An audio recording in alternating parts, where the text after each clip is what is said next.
अस्सलाम वालेकुम, welcome to BUHS learning. आज की इस वीडियो में हम डिस्कस करेंगे कि हमारे पास क्रेडिट और क्या होता है और हमारे पास अर्न क्रेडिट और क्या होता है, प्रोजेक्टेड क्रेडिट और क्या होता है, हमारे पास प्री रेक्विजिट सब्जेक्ट्स कौन से होते हैं और हम इनकी स्टडी स्कीम्स जो हैं वो डिस्कस करेंगे कि हमारे पास 3 सब्जेक्ट वाले जो हमारे पास क्रेडिट और है, 3 सब्जेक्ट वाले जो हमारे पास सब्जेक्ट्स हैं उनकी स्टडी स्कीम क्या है और हमारे पास 1 क्रेडिट और जो कि हमारे पास प्रैक्टिकल सब्जेक्ट है उनकी स्टडी स्कीम किस तरह से होती है। और इसके अलावा हम एग्जांपल से समझेंगे कि हमारे पास मास्टर जैसे डिग्री प्रोग्राम है उसके टोटल क्रेडिट और कितने होते हैं और हमने डिग्री को कंप्लीट करने के लिए कितने हमारे लिए क्रेडिट और जो है रिक्वायर्ड होते हैं।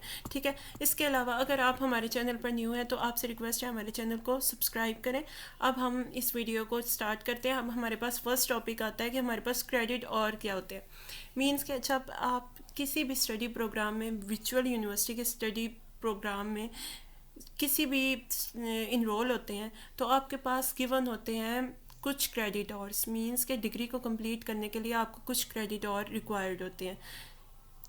मास्टर्स प्रोग्राम में जो क्रेडिट और आपको रिक्वायर होते हैं वो होते हैं मोस्टली 70 होते हैं, जबकि BScs में जो आपको रिक्वायर्ड होते हैं क्रेडिट और वो होते हैं 134। और जो है आपका अर्न क्रेडिट और हमारे पास वो क्रेडिट और होते हैं जो कि हमने अर्न कर लिए होते हैं। मीन्स के फर्स्ट सेमेस्टर में आपके क्रेडिट और है, आपने फर्स्ट सेमेस्टर में 18 क्रेडिट और हैं वो आपने क्लियर कर लिए। मीन्स के 70 आपके टोटल थे क्रेडिट और उसमें से 18 आपने अर्न कर लिए हैं। जो रिमेनिंग जो बचे वो आपकी डिग्री कंप्लीट करने के लिए रिक्वायर होंगे आपको।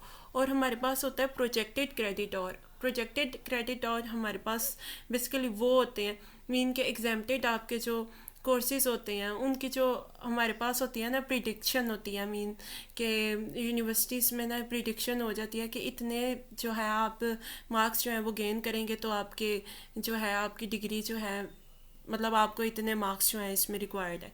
अब हमारे पास होते हैं pre requisite courses. Pre requisite courses हमारे पास वो होते हैं मीन से कुछ कोर्सेज जो है ना हमारे पास कंबाइन होते हैं। मीन के ना हमें एक कोर्स को पढ़ने के लिए ना दूसरा मैंडेटरी होता है पढ़ना। अभी मैं आपको ये एग्जांपल से समझाऊंगी कि ये बेसिकली होता क्या है।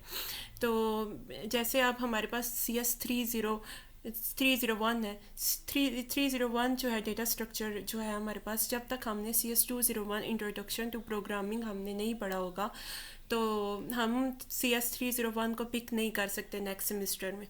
और हमारे पास स्टडी स्कीम्स क्या होती हैं। हमारे पास स्टडी स्कीम होता है कि 3 क्रेडिट और के लिए हमारे असाइनमेंट का जो वेटेज होता है ना बेसिकली वो हमारे पास होता है 10%। और इसके अलावा हमारे पास GDP जो होता है वो होता है हमारे पास 5% वेटेज होता है। और हमारे पास जो क्विजेस है ना वो भी होते हैं 5%। हमारा जो मिड टर्म होता है ना वो बेसिकली होता है 20%। जो न्यू स्टडी स्कीम है ना इसके अकॉर्डिंग मैं आपको बता रही हूँ। और इसके अलावा जो हमारा फाइनल टर्म का वेटेज होता है ना, फाइनल टर्म का वो होता है हमारे पास 60%। और इसी तरह जो है हमारे पास प्रैक्टिकल सब्जेक्ट का भी आ जाता है। प्रैक्टिकल सब्जेक्ट्स का मोस्टली ये हिसाब होता है कि इसमें जो मिड टर्म होता है ना वो नहीं होता। और इसके अलावा हमारे पास असाइनमेंट जो होती है ना वो हमारे पास होती है 25% इनका वेटेज होता है। असाइनमेंट्स का हमारे पास बेसिकली 25% जो होता है हमारे पास वेटेज होता है, जबकि इसमें GTP भी नहीं होता, no GTP include in practical subjects. और हमारे पास क्विजेस 2 टाइप्स के होते हैं। हमारे पास क्विजेस 2 टाइप्स के होते हैं। एक क्विजेस होते हैं सेमेस्टर क्विजेस जो कि ग्रेडेड होते हैं। इसके अलावा हमारे पास होते हैं quizzes attendance based. Attendance based जो होते हैं ना क्विजेस वो आपको रिक्वायर्ड होते हैं कि मींस के अगर आपके सेमेस्टर में 8 जो है अटेंडेंस क्विजेस हैं तो उसमें से मिनिमम, या फिर आपके 10 है ठीक है अटेंडेंस क्विजेस, उसमें से मिनिमम आपने 70% जो है ना आपने जो है ना उसकी अटेंडेंस लाजमी।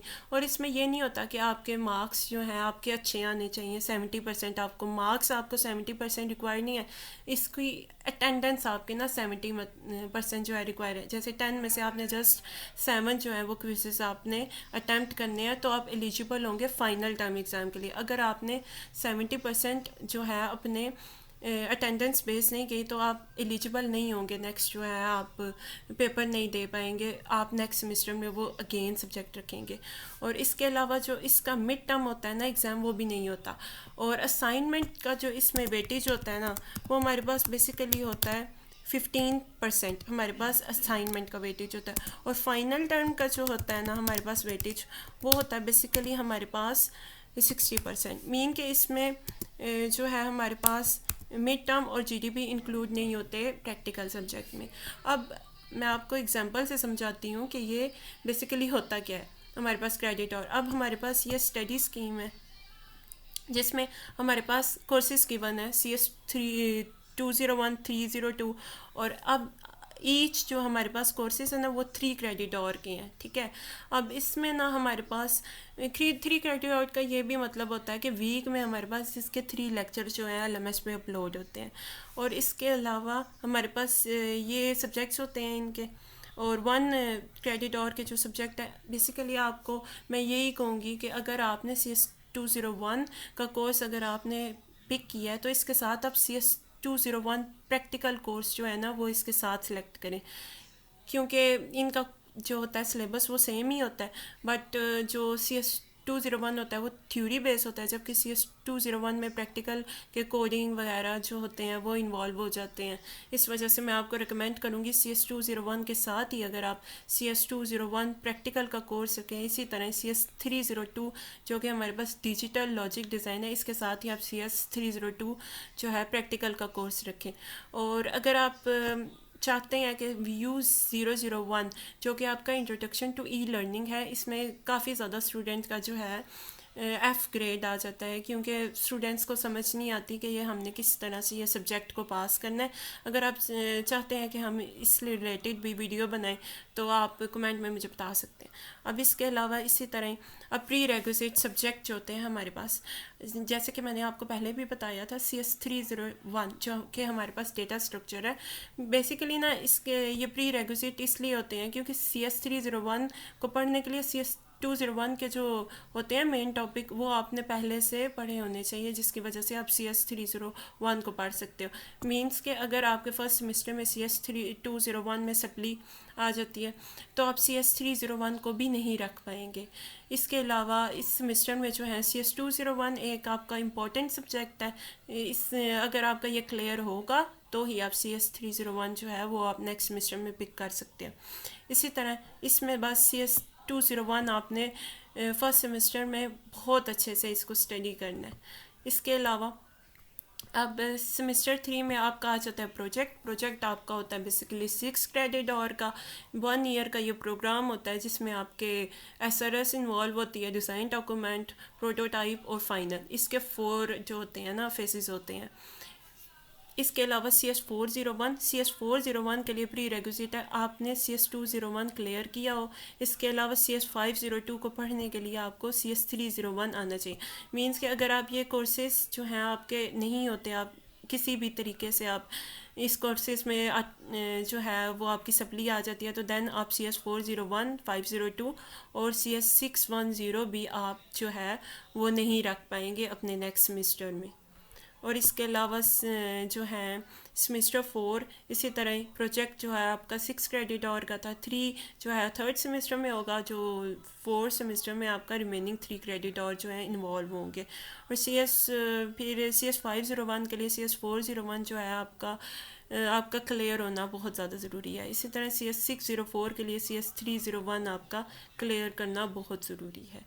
इसी तरह ही हमने वेटेज स्कीम पे भी बात कर ली। इसके अलावा हमने पढ़ लिया कि क्रेडिट और क्या होते हैं, अर्न क्रेडिट और क्या होते हैं हमारे पास, जो आपने बेसिकली जो आपने ये जो है कोर्सेज ये जो है आपने पढ़ लिए होते हैं। मींस के अब इसमें ना 18 क्रेडिट और जो है ना आप गेन कर लोगे, तो मींस के वो आपने अर्न कर लिए हैं, यो मींस के वो आपने क्लियर कर लिए हैं। इसके अलावा So that's the video.